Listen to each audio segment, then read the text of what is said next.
We're just going to do a little bit of revision on radians.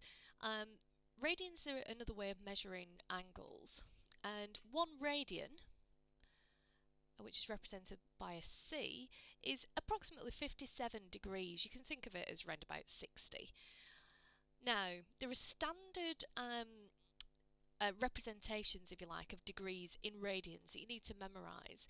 A full turn of 360 degrees is exactly the same as 2 pi radians, so just over 6 radians.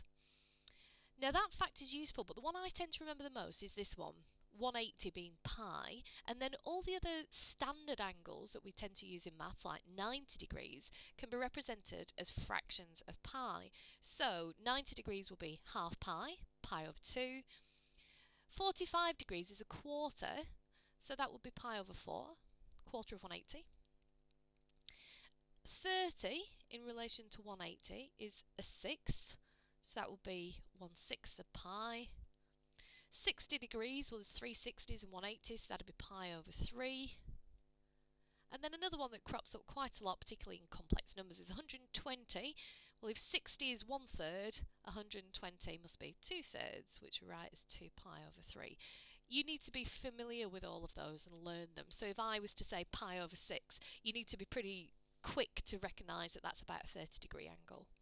Now, if it's not one of those standard ones, these are the conversions you need to remember. So to convert degrees into radians, you'd multiply by pi over 180. So let's say I don't know what 15 degrees is. I would multiply that by pi over 180.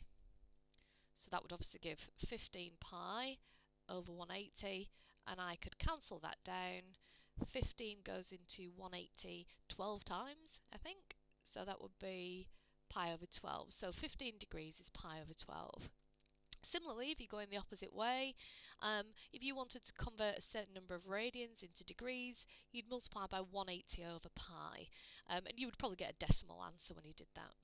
So make sure your calculator is set in radians mode for when we do this mod arg form, and if it's a standard angle that can be expressed as a fraction of pi, then you should do it, 45, 30, 60, 15, but there are some angles, like 34 degrees for example, that can't be expressed very well as an exact fraction of pi. You could, if you times by pi over 180, it's 34 pi over 180, but this isn't one of our sort of standard fractions that we learn. You could give that as a decimal if you wanted to.